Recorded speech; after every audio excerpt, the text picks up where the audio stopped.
সম্পদ কি, ইসলাম থেকে বেরিয়ে যাবে। আর একটি অবস্থা হচ্ছে, সেটি হচ্ছে যে তাবিজকে মাধ্যম মনে করে, সবাব, উপায়, উপকরণ মনে করে রক্ষার, কিন্তু মনে করে যে আল্লাহ পাকই হেফাজতকারী আল্লাহ, তবে তাবিজটা একটা মাধ্যম যার মাধ্যমে হেফাজত রাখবে আল্লাহ। তাহলে সে ছোট শিরক করলো। তাবিজের মধ্যে শিরক নেই, তাবিজের মধ্যে শিরকিয়া কথাও নেই। আর তাবিজ তার সরাসরি হেফাজত করছে, এই তাসির আছে ওর মধ্যে, এই ক্ষমতা আছে, এটাও বিশ্বাস করে না। মনে করে তাবিজটা একটা উপায় আল্লাহ পাকের হেফাজতের। যেমন আল্লাহ পাক ভালো করবেন, কিন্তু ওষুধ খাওয়া একটা উপায় আমার তাড়াতাড়ি আরোগ্য হওয়ার, ভালো হওয়ার। এইরকম যদি মনে করে তবুও সেই ব্যক্তি শিরক করলো। এই শিরক হচ্ছে শিরকে আসগার, ছোট শিরক, কাবিরা গুনাহ। কেন? ওলামারা এই ক্ষেত্রে একটি কথা বলেছে, কেন এটি শিরক? ও তো ওষুধের মতো মাধ্যম মনে করলো, তারপরে কেন শিরক হবে?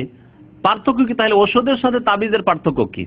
বলছেন ওলামারা যে ওষুধের সাথে তাবিজের পার্থক্য হচ্ছে, ওষুধ হচ্ছে কারণ এটা সায়েন্টিফিক দিক থেকে প্রমাণিত, স্পষ্ট, এর দলিল প্রমাণ যুক্তি রয়েছে যে মেডিসিন, ওষুধ খেলে, জ্বরের ওষুধ খেলে জ্বর ভালো হবে, ব্যথার ওষুধ খেলে ব্যথা ভালো হবে, প্রমাণিত এটি।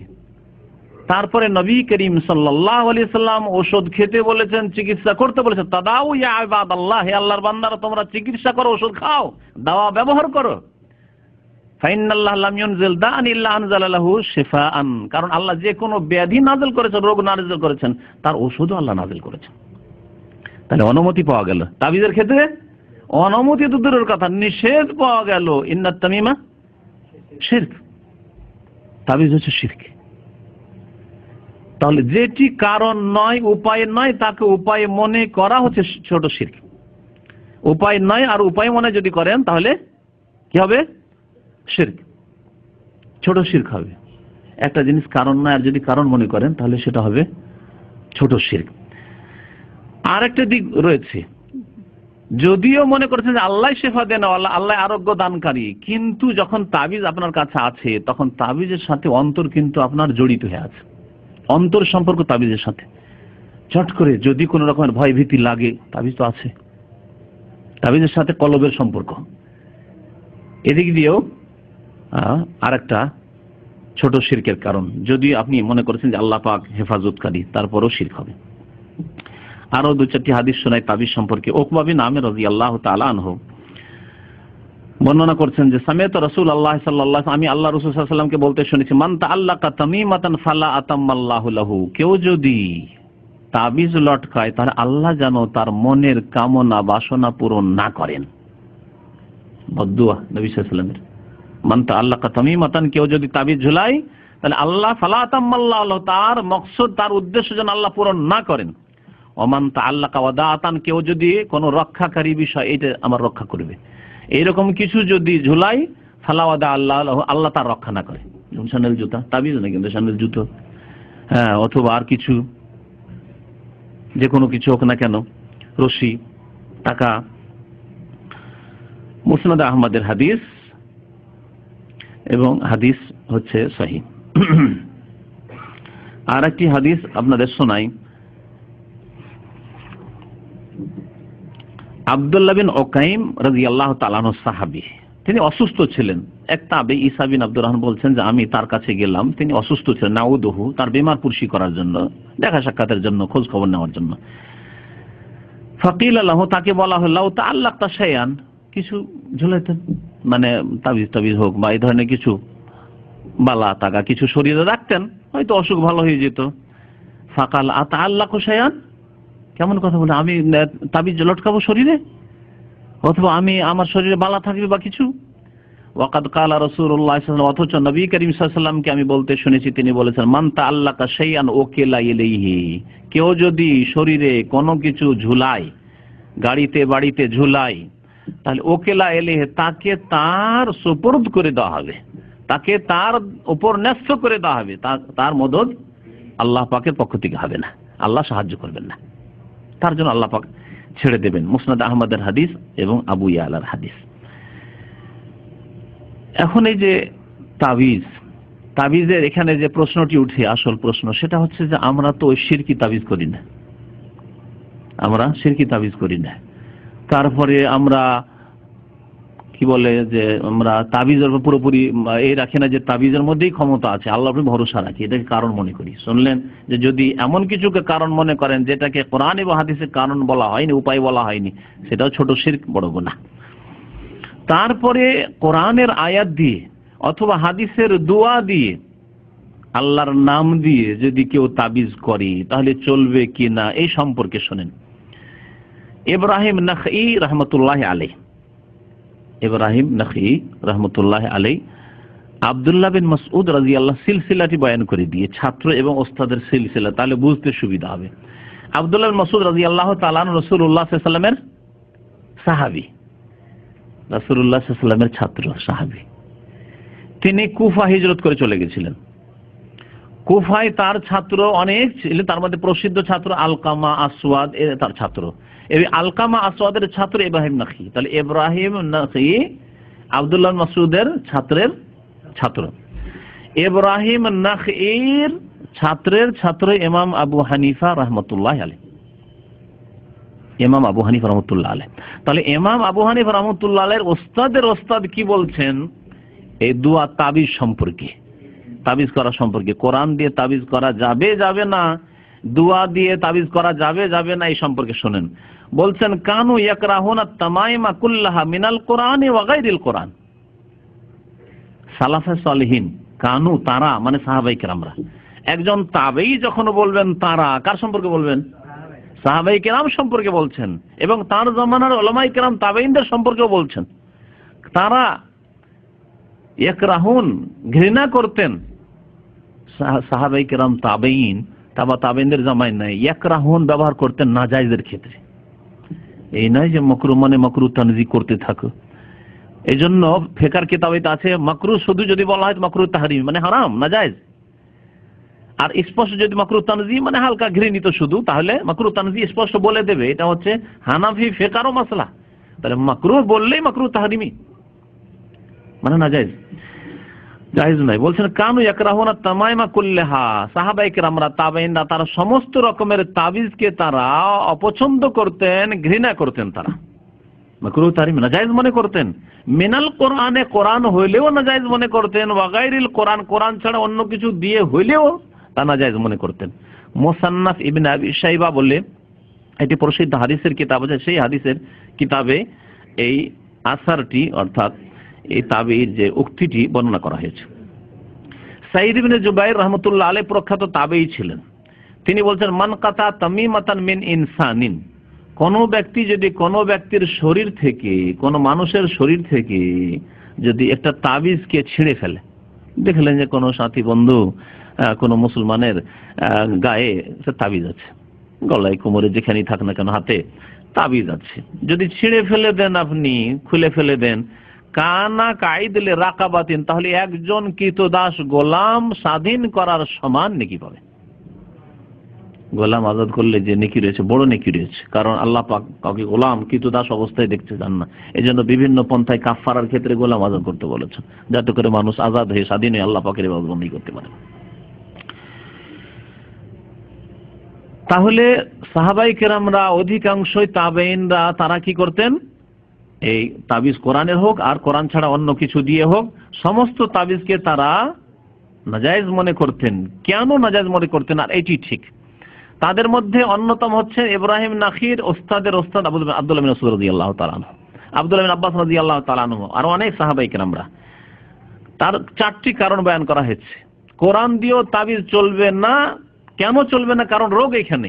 আমাদের দেশের যারা তাবিজ করে অথবা তাবিজ নেই, তারা মনে করে কোরআন দিয়ে তাবিজ করছি অথবা দোয়া দিয়ে তাবিজ করছি, হাদিসের দোয়া দিয়ে তাবিজ করছি। কেন চলবে না? কেন চলবে না এর চারটি কারণ আপনাদের সামনে উল্লেখ করে দিই। প্রথম কথা, নবী করিম সাল্লাল্লাহু আলাইহি ওয়াসাল্লামের নিষেধাজ্ঞা ব্যাপক। তিনি বলেননি যে কোরআন দিয়ে করিও আর কোরআন ছাড়া অন্য দিয়ে করিও না, যার অর্থ বুঝবে না করিও না, আর যার অর্থ বুঝবে কোরআন দোয়া দিয়ে যদি হয় করিও, কথা বলেননি। লে উমুমুন নাহি, তার নিষেধাজ্ঞা হচ্ছে আম, ব্যাপক, সবগুলি নিষেধ করেছেন। এবং এমন কোন দলিল নাই যে খাস করে নেবেন যে না কোরআন দিয়ে চলতে পারে, নবী সাল্লাল্লাহু আলাইহি ওয়াসাল্লাম করেননি, করতে বলেননি। দুই নম্বর কারণ হচ্ছে যে এই রাস্তা বন্ধ করতে হবে, সতর্কতামূলক এই তাবিজের রাস্তা বন্ধ করতে হবে।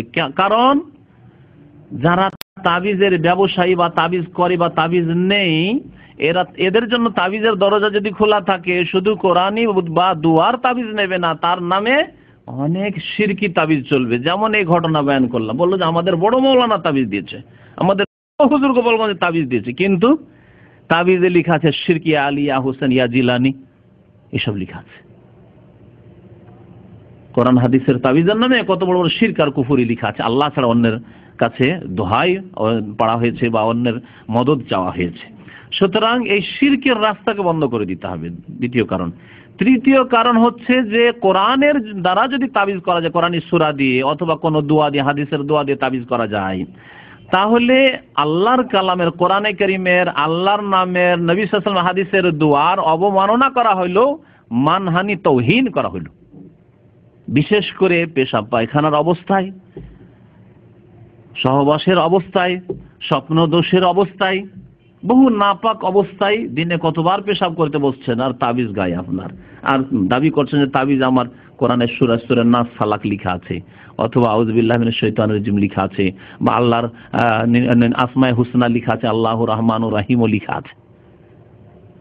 আপনি কি করে এত বড় বেয়াদবি করেছেন আল্লাহর নামের সাথে, কোরআন কারীমের আয়াতের সাথে, আর নবী সাল্লাল্লাহু আলাইহি ওয়াসাল্লামের দোয়া, হাদিসের দোয়ার সাথে, যে আপনি পেশাব পায়খানা নিয়ে বসছেন।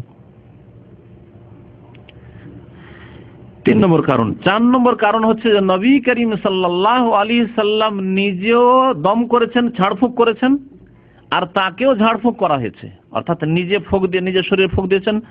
আর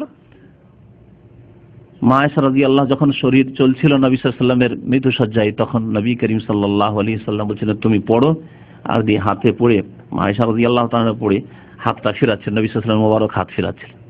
তারপরে অন্যদেরকে হুকুমও করেছেন তোমরা ঝাড়ফুঁক করো, দম করো। তাহলে দোয়া পড়ে দম করার কথা নবী করিম সাল্লাল্লাহু আলাইহি ওয়াসাল্লাম বলেছেন, কিন্তু নবী করিম সাল্লাল্লাহু আলাইহি ওয়াসাল্লাম না নিজে তাবিজ লটকিয়েছেন নিজের শরীরে, না ছেলে মেয়েদের শরীরে, নাতিদের শরীরে, আর না স্ত্রীদের শরীরে, আর না কাউকে হুকুম দিয়েছেন। এই 4টি কারণে কোরআনী তাবিজও চলবে না, হাদিসের দোয়া দিয়েও তাবিজ চলবে না, আল্লাহর নাম দিয়েও তাবিজ চলবে না। আশা করি এই কথাগুলি স্পষ্ট। আল্লাহ পাক যেন বুঝার তৌফিক দান করেন, আল্লাহ পাক আমাদের গুনাহ খাতা যেন মাফ করেন। আর দুই একটি হাদিস শোনাই তাবিজের সাথে সাথে যে তাকাগুলো রয়েছে, বালা রয়েছে, এসব সম্পর্কে। রুয়াইফা বিন সাবিত রাদিয়াল্লাহু তাআলা আনহু বর্ণনা করছেন যে কালা আলী রাসূলুল্লাহ সাল্লাল্লাহু আলাইহি ওয়াসাল্লাম, নবী করিম সাল্লাল্লাহু আলাইহি ওয়াসাল্লাম আমাকে বলে, ইয়া রুয়াইফা, রুয়াইফা একজন সাহাবীর নাম, বলছে লা আল্লাল হায়াতা সাতাতুলু বিকা, হতে পারে যে তুমি অনেক আয়ু পাবে। যদি তুমি আয়ু পাও, দীর্ঘ আয়ু পাও, ফাখবিরিন নাস, তাহলে আমার পরে বেঁচে থাকলে লোকজনকে বলে দেবে এই হাদিসটি, মান আকাদা লাহিয়াতাহু, কেউ যদি দাড়িতে গিরা লাগায়, দাড়িতে গিরা লাগায়, দাড়িকে বেঁধে রাখে বা দাড়ি পাক দেয়, দেখেছেন এরকম লোক? হ্যাঁ, আপনার একটু কম দেখেছেন। হ্যাঁ, সন্ন্যাসীর, কারণ এরা পীর ফকিররা করে, এরা করে, ওই শিখেরা করে, ভারতের শিখ, যে পাঞ্জাবের শিখ জাতিরা করে, দাড়ি পাক দিয়ে রাখা। আও তাকাল্লাদা ওয়াতরান, অথবা ওই ধনুকের যে রশিটা রয়েছে, সেই ধনুকের রশি কোনো পশুর বা কোনো মানুষের, কোনো ছেলের গলায় যদি হাড়ের মতো করে ব্যবহার করে, যে এতে আত্মরক্ষা হবে, বালা মুসিবত থেকে হেফাজতে থাকবে। আও ইস্তানজা বিরাজিয়ে দাব্বাতিন আও আজমিন, অথবা কেউ যদি ইস্তেঞ্জা করে, মানে কুলুক নেই, কোনো পশুর গোবর দিয়ে অথবা হাড্ডি দিয়ে, এই কয়টি কথা বললেন নবী সাল্লাল্লাহু আলাইহি ওয়াসাল্লাম। ফাইন্না মুহাম্মাদান সাল্লাল্লাহু আলাইহি ওয়াসাল্লাম মিনহু বারিউন, তবে নবী করিম সাল্লাল্লাহু আলাইহি ওয়াসাল্লাম তার থেকে সম্পর্ক ছেদের ঘোষণা করছেন। তাহলে বোঝা গেল যে গলায় বা হাতে বা কিছু টাকা বা সুতা বা রশি বেঁধে রাখা, যে এতে বিপদ আপদ থেকে হেফাজতে থাকবো, এসব করলে নবী করিম সাল্লাল্লাহু আলাইহি ওয়াসাল্লাম সম্পর্ক ছেদের ঘোষণা করেন। মুসনাদ আহমদের হাদিস, আবু দাউদের হাদিস, নাসাইর হাদিস। আল্লামা নাসিরুদ্দিন আলবানী রাহমাতুল্লাহ হাদিসটিকে সহিহ বলেছেন। আর একটি হাদিস বর্ণিত হয়েছে ইমরান বিন হুসাইন রাদিয়াল্লাহু তাআলা আনহু থেকে, আন্নান নবী সাল্লাল্লাহু আলাইহি ওয়াসাল্লাম আবসারা আলা আযুদি রাজুলিন হালাকাতান, রাসূলুল্লাহ সাল্লাল্লাহু আলাইহি ওয়াসাল্লাম একজন লোকের বাহুতে, বাহুতে এখানে তাবিজ বেশি বাঁধা আমাদের দেশের লোকেরা, তাই না? বাহুতে দেখলেন যে বাঁধা আছে একটি বালা, বালা আছে, বালা ব্যবহার করে, এখানেও ব্যবহার, ছোট বাচ্চাদের বালা ব্যবহার করে আমাদের দেশে, যদি জিনতের জন্য করে, আবার অনেক ছোট বাচ্চাদের আমাদের জিনতের জন্য, অলংকারের জন্য রূপার বালা ব্যবহার করে। যদি অলংকারের জন্য হয়, ছেলেদের জন্য চলবে, ছেলেদের জন্য চাঁদি, হ্যাঁ, ছেলেদের গায়ে আমাদের দেশে কিন্তু বালা ব্যবহার করে অনেকে, চাঁদেরই হোক স্বর্ণের নাই হোক, চলবে? চলবে না। নবী করিম সাল্লাল্লাহু আলাইহি ওয়াসাল্লাম বলেছেন যে স্বর্ণ চাঁদি পুরুষের জন্য হারাম, সে পুরুষ নাবালক নাবালক হোক, ছোট বাচ্চা 2 বছর 3 বছরের চাঁদির বালা জায়েজ নয়, ছেলের জন্য জায়েজ নয়। মেয়েদের যদি হয় তাহলে ঠিক আছে। আমাদের দেশে অনেকে এইরকম নাজায়েজ হাদিয়া দিয়ে থাকে, নাজায়েজ উপহার দিয়ে থাকে, মামার বাড়ি থেকে নিয়েছে, মামা দিয়েছে, নানি দিয়েছে, দাদি দিয়েছে, এটা জায়েজ নয়। বালা ব্যবহার করা যদি চাঁদির হয়। মিনসুফরিন এই ছিল তামার বালা, এই বালা ব্যবহার আত্মরক্ষার জন্য, হেফাজত, বালা মুসিবত থেকে হেফাজতের জন্য ব্যবহার করেছিল সেই ব্যক্তি। ফাকাল ওয়াইহাকা মা হাযিহি, এটা আবার কি, এই বালা কেন ব্যবহার করো তুমি? কালাম মিনাল ওয়াহিনা, আমার এক ধরনের রোগ আছে যাতে আমি খুব দুর্বলতা অনুভব করি, আমার শরীর ক্ষীণ হয়ে পড়ে, সেই রোগ থেকে হেফাজতের জন্য, যাতে ওই রোগ দূর হয়ে যায়, সেই জন্য এটা ব্যবহার করছি। কালা আমা ইন্নাহা লা তাজিদুকা ইল্লা ওয়াহানান, বলছেন দেখো এতে তোমার রোগ আরো বৃদ্ধি পাবে, তোমার বিপদ, তোমার রোগ আরো বৃদ্ধি পাবে। ইনবেজহা, ছুঁড়ে ফেলে দাও, খুলে ফেলো, আনকা ফাইন্নাকা লাউ মিত্তা ওয়াহিয়া আলাইকা, এই অবস্থায় যদি মরে যাও, তোমার শরীরে বালা আছে আত্মরক্ষার জন্য, হেফাজতের জন্য, বালা মুসিবত থেকে, এই অবস্থায় যদি মরে যাও, মা আফলাহতা আবাদা, কোনোদিন তুমি রেহাই পাবে না, কোনোদিন তুমি মুক্তি পাবে না। চিন্তা করতে পেরেছ? এই যে তাবিজ অথবা বালা যেগুলি ব্যবহার করা হয়, মুহাম্মদ বিন আব্দুল্লাহ রাহমাতুল্লাহ আলাইহি কিতাব তাওহীদ বলেছেন লিরাফইল বালাই ওয়া দাফইহি, দুটি উদ্দেশ্যে করা হয়। এক হচ্ছে যে অসুস্থ হয়ে পড়েছে, যাতে এই অসুখ দূর হয়ে যায়, বিপদ দূর হয়ে যায়। জিনে ধরে নিয়েছে, ভূতে ধরে নিয়েছে, অথবা খুব ভয় লাগছে, এই অবস্থা তৈরি হয়ে গেছে, যাতে এটা দূর হয়ে যায়, সেই জন্য। তাহলে বালাকে চলে এসছে দূর করার জন্য। অথবা এখনো আসেনি কিন্তু ভয় লাগছে, হতে পারে কারো বদনজর লেগে যেতে পারে, এখনো লাগেনি, হতে পারে জিন শয়তানে পেরেশান করতে পারে, ধরে নিতে পারে। সুতরাং আগে থেকেই তাবিজ ব্যবহার করো অথবা বালা ব্যবহার করো, টাকা ব্যবহার করো, দুই অবস্থাতেই নাজায়েজ এবং এগুলো শিরকের অন্তর্ভুক্ত। কি বলেন নবী সাল্লাল্লাহু আলাইহি ওয়াসাল্লাম, যদি এই অবস্থায় মরে যাও তাহলে কোনোদিন তুমি রেহাই পাবে না। মুসনাদ আহমদে হাদিসটি রয়েছে, ইবনে মাজাতে হাদিস রয়েছে। ইমাম মুহাম্মদ বিন আব্দুল্লাহ রাহমাতুল্লাহ কিতাব তাওহীদে বলছেন যে এই হাদিসের সনদ চলার মতো, বেসনাদিন লা বাস হবে, যদিও বেশ কিছু অন্য ওলামারা দুর্বল বলেছেন, তিনি বলেছেন যে বেসনাদিন লা বাস হবে, এই সনদ মানে আমলযোগ্য, কারণ এর সমর্থনে আরো বেশ কিছু হাদিস রয়েছে যা শুনলেন। ইমাম ইবনে আবি হাতেম হুযায়ফা রাদিয়াল্লাহু তাআলা আনহু সাহাবী থেকে বর্ণনা করেছেন যে আন্নাহু রাআ রাজুলান ফি ইয়াদি খাইতু মিনাল হুম্মা, হুযায়ফা রাদিয়াল্লাহু তাআলা নবী সাল্লাল্লাহু আলাইহি ওয়াসাল্লাম সাহাবী একজন মানুষকে দেখেন যে ওর হাতে টাকা বাঁধা আছে, সুতা বাঁধা আছে। কি জন্য বেঁধে রেখেছো? বলছে যে আমাকে খালি জ্বর হয়, মিনাল হুম্মা, খুব জ্বর হয়, সেজন্য বেঁধে রেখেছে। ফাকাতাহু, তিনি ধরে ছিঁড়ে ফেলে দিলেন টাকাটিকে, ছিঁড়ে ফেলে দিলেন। ওয়া তালা কাওলাহু তাআলা, মহান আল্লাহর এই বাণী আয়াত তিলাওয়াত করলেন, ওয়া মা ইউমিনু আকসারুহুম বিল্লাহ ইল্লা ওয়া হুম মুশরিকুন, অধিকাংশ মানুষ যারা আল্লাহর প্রতি ঈমান নিয়ে আসে, অর্থাৎ অধিকাংশ মুমিন মুসলিম যারা জন্মগত মুসলিম, বংশগত মুসলিম, এরা কি করে? ইল্লা ওয়া হুম মুশরিকুন, অধিকাংশ তাদের শিরক করে থাকে, অধিকাংশ লোকই শিরক করে থাকে। আজকে মুসলিম উম্মতের দিকে দেখেন যে বড় শিরকে যদি না থাকে তাহলে ছোট শিরক আছে।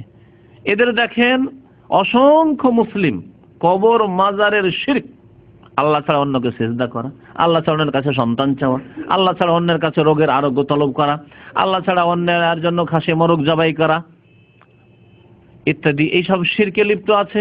আল্লাহ ছাড়া অন্যের কাছে মদদ চেয়ে গাউসুল আজম মাদাদি খাজা বাবা, এইসবে আছে। আর না হলে ছোট শিরকি অবশ্যই আছে, আল্লাহ ছাড়া অন্যের কসম, লোক দেখানো কাজ, এছাড়া এই তাবিজ লটকানো, তাবিজের ঘরে ঘরে তাবিজ ঢুকে আছে। তো এই আয়াত তিনি পেশ করলেন যে অধিকাংশ মুমিন যারা মুমিন হওয়ার দাবি করে, ওয়া মা ইউমিনু আকসারুহুম বিল্লাহ ইল্লা ওয়া হুম মুশরিকুন, তারা অধিকাংশই শিরক করে থাকে। অধিকাংশ লোক মুসলিম হওয়া সত্ত্বেও শিরক করে মরবে, যার ফলে জাহান্নামের ইন্ধন হবে। এই ছিল দলিল হুযায়ফা রাদিয়াল্লাহু তাআলা। তাহলে সাহাবায়ে কেরামগণ তারা বড় শিরকের দলিলগুলিকে ছোট শিরকের ক্ষেত্রে পেশ করতেন। একটা সুতা বেঁধেছে, সে আল্লাহর উপর ভরসা রাখে যে আল্লাহ ভালো করবে, কিন্তু সুতায় মাধ্যম, এটি ছোট শিরক। ছোট শিরকের ক্ষেত্রে বড় শিরকের আয়াত পেশ করে তারা নিষেধ করতেন যে ছোট শিরক হোক আর বড় শিরক হোক, আল্লাহ পাক রব্বুল আলামিনের কাছে চরম অপরাধ, সুতরাং এইরকম শিরকি কাজ তোমরা করবে না। শেষখানে আলোচনা শেষে আর একটি কথা বলবো। ইমাম ইবনে তাইমিয়া রাহমাতুল্লাহ আলাইহি কথাটিকে বিস্তারিত উল্লেখ করেছেন। আমাদের দেশের মানুষের একটি অজুহাত আর যে যদি তাবিজ নাজাইজি হবে তাহলে তাবিজে ফায়দা হয়, যে ফায়দা হচ্ছে দেখতে পাচ্ছি। ইমাম ইবনে তাইমিয়া রাহমাতুল্লাহ আলাইহি বলছেন যে কোন জিনিসে ফায়দা হলে, উপকার হলেই যে জায়েজ হবে না, এটা মাপকাঠি নয় শরীয়তের। বরং একটা জিনিসে ফায়দা আছে আর ক্ষতি বেশি আছে, তখন ওটাকে হারাম করা হয়েছে। আল্লাহ পাক মদের ক্ষেত্রে কথা বয়ান করেছেন, জুয়াতে ফায়দা নেই, অনেকে জিতছে, লটারি জিতলো, ফায়দা হইলো। হ্যাঁ, এরকম মদে আল্লাহ বলছেন মানাফি, ওতে কিছু ফায়দাও আছে, কিন্তু ওয়াইসমুহুমা আকবার মিন নাফি, ওর গুনাহ ওর ফায়দার চাইতে অনেক বেশি। তাবিজে যদি ফায়দা থাকে কিছু, এরকম যে কোনো হারাম কাজ ধরে নেন, যে কোনো হারাম কাজ তাতে কিছু না কিছু ফায়দা আছে, ফায়দার চাইতে ক্ষতির দিক বেশি, সেজন্য আল্লাহ পাক তা হারাম করেছেন। অবাধ মেলামেশা, অবৈধ সম্পর্ক, আরে বিয়ে শাদী করে এত দায়িত্ব নেব না, হালকাতে কাজ হয়ে যাচ্ছে। পশ্চিমা সভ্যতা, হ্যাঁ, লিভ টুগেদার, একসাথে থাকলে হলো, যতদিন ইচ্ছা হইলো, বেশি দায়িত্ব নিতে হইলো না, যতদিন থাকলো সম্পর্ক, ও একদিন খাওয়াই আমি একদিন খাওয়াই, পশ্চিমা সভ্যতায়। তাই বলে কি জায়েজ হয়ে যাবে? কারণ এর ক্ষতি অনেক বেশি। এইরকম ইবাদত বন্দির ক্ষেত্রে তিনি বলছেন, ইবাদত বন্দির ক্ষেত্রে অনেক ইবাদত বন্দি আছে, কষ্ট লাগে, কিন্তু তাতে ফায়দা বেশি, সেজন্য ইবাদত করতে হবে। গুনার কাজগুলিতে ফায়দা আছে কিছু, কিন্তু তার চাইতে ক্ষতি বেশি, সেজন্য আল্লাহ হারাম করেছেন। আর ইবাদত বন্দেগীতে কষ্ট আছে, কিন্তু কষ্ট থাকলেও কষ্টের চাইতে বেশি ফায়দা আছে, এজন্য সেগুলি করতে হবে। রমজান মাসের বড় দিনে রোজা রাখতে কষ্ট হয় না, কিন্তু কষ্টের চাইতে বেশি তাতে সওয়াব রয়েছে, ফায়দা রয়েছে, সেই জন্য রোজা রাখতে হবে। এই ফর্মুলা যে ফায়দা হচ্ছে তাবিজে, সেই জন্য করব না, চলবে না, কারণ আল্লাহ পাক ভালো জানেন, আল্লাহ রাসূল সাল্লাল্লাহু আলাইহি ওয়াসাল্লাম ভালো জানেন, সুতরাং তাতে ক্ষতির দিক বেশি রয়েছে, সেই জন্য আল্লাহ পাক রব্বুল আলামিনের রাসূল সাল্লাল্লাহু আলাইহি ওয়াসাল্লাম তাবিজ লটকানোকে শিরক বলে আখ্যায়িত করেছেন। আল্লাহ পাক এসব বুঝার জন্য তৌফিক দান করেন আমাদেরকে। বড় শিরক থেকে, ছোট শিরক থেকে, সমস্ত রকমের শিরক থেকে আল্লাহ পাক আমাদেরকে বেঁচে থাকার জন্য তৌফিক দান করেন। আল্লাহ পাক আমাদের গুনাহ খাতা যেন মাফ করে দেন। আমিন ইয়া রাব্বাল আলামিন। সাল্লাল্লাহু আলা নবিয়িনা মুহাম্মদ ওয়া আলা আলিহি ওয়া সাহবিহি আজমাইন।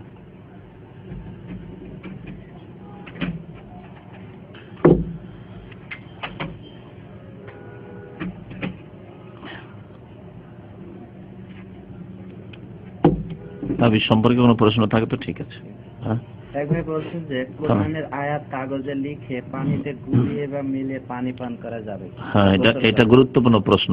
তবে তার আগে একটি কথা বলি যে তাবিজে আল্লাহর রুবুবিয়তও শিরক আছে, আর উলুহিয়াতে ইবাদত বন্দেগীতেও শিরক আছে। তাওহীদে রুবুবিয়তও শিরক হয়, আর তাওহীদে উলুহিয়াতও শিরক হয়, দুটোতেই শিরক হয়। তাওহীদ যে তিন প্রকার, দুটোতে দুই রকম শিরক হয়। রুবুবিয়তে প্রভুত্ব কেমন করে শিরক, তাবিজে যে তাসির নেই, ক্ষমতা নেই, সেই ক্ষমতা মনে করলেন যে এটা কারণ, এটাতে ফায়দা হবে। তাহলে আল্লাহ পাক যাতে ফায়দার কথা বলেননি, রাসূল বলেননি, সেটা ফায়দা মনে করছে, এটা হচ্ছে আল্লাহর প্রভুত্বে রুবুবিয়তে শিরক। আর অন্তর আপনার ঝুঁকে আছে তাবিজের দিকে, আল্লাহর দিকে পুরোপুরি ঝুঁকে থাকতে হইতো, আল্লাহর উপর আস্থা থাকতে, ভরসা, ওয়া আলাল্লাহি ফালিয়াতাওয়াক্কালিল মুমিনুন হইতো। কিন্তু না, আপনার অনেকটাই ভরসা তাবিজের ওপর, এই দিক দিয়ে ভরসা, যেহেতু ইবাদত, আপনার এই ইবাদতের শিরক মওজুদ আছে। তাহলে দুই রকমের শিরক পাওয়া যায় এই তাবিজে। আর যে প্রশ্ন আমাদের ভাই করেছেন সেটা হচ্ছে যে কোরআনের আয়াতকে কাগজে লিখে সেটা পানিতে ডুবিয়ে ধুয়ে খাওয়ানো কেমন, এর কোনো দলিল নেই, এর জায়েজ হওয়ার কোনো দলিল নেই। তবে ইমাম ইবনে তাইমিয়া রাহমাতুল্লাহ আলাইহি সম্ভবত লিখেছেন যে যদি এতে কাগজে তিনি লিখেননি, তিনি লিখেছেন যে কাগজে সম্ভবত, অথবা যে কোনো কিছুতে লিখার কথা তিনি বলেছেন যে লিখে ওটাকে ধুয়ে যদি খায় তো কোরআনে কারীমের বরকত রয়েছে, তাতে ফায়দা হতে পারে, তিনি লিখেছেন। কিন্তু সাহাবায়ে কেরাম, তাবেঈন থেকে এমন কোনো দলিল নেই, সুতরাং সেগুলো থেকে বেঁচে থাকাই ভালো। মুসলিম জিনদেরও কি বিকল্প ভালো ব্যবস্থা আছে, ফুঁক দেওয়া, ওই দোয়া যে আয়াতটা লিখছেন সেই আয়াতটা পড়ে ফুঁক দেন। এখানে একটা আছে শেখ, আজহাবিল বাস, এই দোয়াটা কয়বার করে পড়তে হবে এরকম নেই? এমন কিছু নয়, বারবার পড়তে থাকেন, বারবার পড়তে থাকেন। আরেকটি দোয়া আছে 7 বার পড়ার কথা, আসআলুল্লাহ আল আযীম রাব্বাল আরশিল আযীম আন ইয়াশফিয়াক কোন রোগী ব্যক্তি যদি থাকে তাহলে তার সামনে পড়েন বারবার করে, 7 বার করে ওইটাতে আছে। জি, আল্লাহ ভালো করে। কোনটা? ইসলামিক সংগঠনের আমিরের সাথে বায়াত করা যাবে? হ্যাঁ, ভাই জিজ্ঞাসা করেছেন যে কোন ইসলামী সংগঠন আমিরের সাথে বায়াত করা যাবে কিনা। না, এটিও বিদাতি রাস্তা। এই রাস্তা খোলা মানে পীর মুরিদ। তখন পীর মুরিদের যারা বিদাতি বায়াত আগে থেকে করে আসছে, ভাই বলছে তোমাদের আমিরের যদি বায়াত তোমরা করতে পারো, তো আমরা যদি পীরের বায়াত করছি, তো ভালো কাজের জন্য বায়াত করছি, অসুবিধা কি? এগুলি সব বিদাতি রাস্তা। বায়াত 3টি ক্ষেত্রে আছে। আমার এর উপরে একটা বক্তব্য আছে, অনেক আগের, 4-5 বছর আগের বক্তব্য আছে। 2টি আমি আজকে বলেই ফেলেছি, আর একটি ওর সাথে বলে দিলে হয়। 2টি কি কি বলেছি মনে আছে? একটা হচ্ছে ইসলাম গ্রহণের বায়াত, নতুন মুসলমানকে হচ্ছে বায়াত, যে আমি কলেমা পড়লাম বিশ্বাস করে, এবং তার সাথে নবীকে রসুল মুহাম্মদ সাল্লাল্লাহু আলাইহি ওয়াসাল্লামকে রসুল মানলাম, নামাজ 5 ওয়াক্ত পড়বো, রোজা রাখবো, যাকাত দেবো, হজ করবো, হারাম কাজ থেকে বেঁচে থাকবো। আর আরেকটা হচ্ছে যে ইসলামী খলিফা, যিনি ইসলামিক রাষ্ট্র কায়েম করেছেন, ইসলামী আইন বাস্তবায়ন করেন, তার আনুগত্য করার জন্য বায়াত করা। বিশিষ্ট ব্যক্তিরা বায়াত করলেই হলো, প্রত্যেক ব্যক্তির জরুরি নয় যে বায়াত করতে হবে। আমাদের পক্ষ থেকে আমাদের অভিভাবক বা এলাকার যে দায়িত্বশীল একজন করলে আমরা সবাই যদি পেছনে থাকি যথেষ্ট। আর আরেকটি বায়াত হচ্ছে আল্লাহর রাস্তায় যদি জিহাদ হয়, নবী সাল্লাল্লাহু আলাইহি ওয়াসাল্লাম জিহাদের বায়াত নিয়েছেন। যেমন উসমান রাদিয়াল্লাহু তাআলা আনহু যখন মক্কার দিয়ে গেলেন, তখন বন্দী করে রেখেছিল মক্কার কাফেররা। শুনতে পেলেন যে নাকি তারা হত্যা করে দিয়েছে। নবী সাল্লাল্লাহু আলাইহি ওয়াসাল্লাম বায়াতে রিজওয়ান করেছিলেন যে যদি উসমান রাদিয়াল্লাহু হত্যা করে দেওয়া হয়, তাহলে এখান থেকে আমরা ফিরে যেন মক্কা গিয়ে এই মুশরিক কাফের কুরাইশদের বিরুদ্ধে আমরা জিহাদ করব। জিহাদের বায়াত নিয়েছিলেন। আর একটি কবিতাতেও আছে, নাহনুল্লাযীনা বায়াউ মুহাম্মাদান আলাল জিহাদি মা বাকিনা আবাদা। আমরা সাহাবারা যখন খন্দকের যুদ্ধে খন্দক খনন করছিলেন, পরীক্ষা খনন করছিলেন, তখন বারবার করে এই কবিতা পাঠ করতেন, তার আবৃত্তি করতেন। আমরা তো সেই লোকেরা বায়াউ মুহাম্মাদান, যারা মুহাম্মদ সাল্লাল্লাহু আলাইহি ওয়াসাল্লামের সাথে বায়াত করেছি, আলাল জিহাদে, জিহাদের উপর। তাহলে তৃতীয় এই বায়াত রয়েছে। চতুর্থ কোনো বায়াত ইসলামের নেই। না পীর মুরিদের বায়াত আছে, এই একটি বিদআত। আর এই বিদআতকে সর্বনাশ করেছে, কারণ পীরেরা এই শিখিয়েছে যে পীরের সামনে মুরিদ কিন্তু মুর্দার মতো, আপনাকে যেমন করে উল্টে পাল্টাই ওইরকমই থাকবেন, কিন্তু আমি কিচ্ছু বলবেন না শুধু। আর আমি পড়ে শুনিয়েছি, আপনার যেটা হক্কানি পীর বলা হচ্ছে তার কিতাবে আছে, তার কিতাবে, ওই চরমনের কিতাবে আছে স্পষ্ট এই ভাষায়, যে যদি মুরিদকে পীর বলে যে তুমি কিসে বলেন, হ্যাঁ, মদের ওপরে যায় না, মদে যায় না, ডুবিয়ে নামাজ পড়ো তবু করবে। সুতরাং যে কোনো হারাম করতে বললে করবে। এটা দিয়েই শিক্ষা দেওয়া হয়েছে। হক্কানি পীরের এই অবস্থা, মানে ওদের কাছে হক্কানি যদি এই অবস্থা হয়, তাহলে বাতিল, সবগুলি বাতিল। তাদের অবস্থা কি হইতে পারে? সুতরাং এই পীরতন্ত্রের বায়াত চরম গুমরাহি। আর ওই রকমই ওর পিছনে পিছনে ধরে না আমিরদের বায়াত, সে যে কোনো সংগঠন হোক না কেন, এটি জায়েজ নয়। হ্যাঁ বলেন। সফরে এমন জায়গায় পৌঁছলাম যেখানে কোনো মসজিদ নেই, আজানও হয় না, সেখানে যদি নামাজের ওয়াক্ত আসে তবে কি আজান দিয়ে নামাজ পড়বো না শুধু ইকামত দিলে? বলছেন যে সফরে আমরা আছি আর আজানও শুনতে পাচ্ছি না আর কোনো মসজিদও নাই, তাহলে আমরা আজান দিয়ে নামাজ পড়ো না বিনা আজান নামাজ পড়ো? এই মর্মে স্পষ্ট হাদিস আছে। নবী করিম সাল্লাল্লাহু আলাইহি ওয়াসাল্লাম এমনকি বলেছেন, তুমি যদি একা থাকো বাদিয়াতে, মানে একেবারে মরুভূমিতে, যেখানে কোনো জনবস্তি নেই, তাহলে আর তোমার বকরি শুধু আছে, বকরি ছাগল চড়াচ্ছ আর একা আছো, তো আজান দাও। আর তোমার এই আজান মানুষ শোনক, জিন শোনক, কোন গাছ পালা যতদূর পর্যন্ত পৌঁছিবে, যতদূর পর্যন্ত তোমার এই আজানের আওয়াজ পৌঁছবে, ইল্লা শাহিদ আলাকা ইয়াউমাল কিয়ামা, কিয়ামতের দিনে সবকিছু সাক্ষী দেবে। মানুষ সাক্ষী দেবে, জিন সাক্ষী দেবে, বকরি ছাগল সাক্ষী দেবে যে আজান শুনেছিলাম, মরগ সাক্ষী দেবে, পাখি সাক্ষী দেবে, গাছপালা সাক্ষী দেবে। সুতরাং আজান একা থাকলেও মাঠে আজান দিয়ে নামাজ পড়াই হচ্ছে ভালো, সুন্নাত, তবে ওয়াজিব নয়। আর গ্রামে যেখানে জনবস্তি আছে, 2-4 জন আছে, আজান দেওয়া জরুরি। আজান না দিলে গুনাহগার হবে গ্রামওয়ালা। আজান তখন ফরজে কিফায়া। জি। তাসবিহ গণনার ক্ষেত্রে মালা ব্যবহার করা যাবে? তাসবিহর ক্ষেত্রে হাতে তাসবিহ গণনা করাই সুন্নাত, আর মালা তাসবিহ করা জায়েজ নয়, বরং এটি বিদআতি রাস্তা। একমাত্র ওদের জন্য যারা 33 পর্যন্ত গণনা করতে পারে না, ওর বেশি হাজার হাজার তাসবিহ শরীয়তে নেই, সুতরাং ওইগুলো গণনাতে আসে না। তাসবিহ করবেন 33 পর্যন্ত। এক যুগে ছিল মহিলারা 10 পর্যন্ত বলতে পারতো না, বড় মহিলাদেরকে আমরা দেখেছি 10 গণনা জানতো না ওদের, অথবা ভুলে যায়, 80-90 বছর বয়স হয়ে গেছে, ভুলে যায় কতটা গণলাম না গণলাম, ভুলে যায়, তাহলে তাসবিহ ধরিয়ে দেন, ঠিক আছে। ওদের জন্য শুধু জায়েজ হতে পারে, বাকি অন্য কারোর জন্য তাসবিহ তো রিয়াকারী, লোক দেখানো হয়ে গেছে। তাসবিহ মানে আমি খুব মুসল্লি, পরেশগার লোক, রিয়াকারী, এই শিরক, এটা একটা শিরক। আর আরেকটা হয়েছে ফাসেকদের লক্ষণ। যত ড্রাইভার আছে এখানে চলে যান, ওই তো ফাসেক গুলো নামাজ পড়ে না, নামাজের রক্তে তাসবিহ চলেছে। ফাসিকদের কাজ এগুলি। জি, গায়রুল্লাহর নামে কোনো ফকির যদি এইদিকে সিগারেট খাচ্ছে ওইদিকে তসবিহ। সুতরাং ফাসিকদের সাদৃশ্যতা আর বেদাতীদের সাদৃশ্যতা তসবিহ নাও হাতে নাও।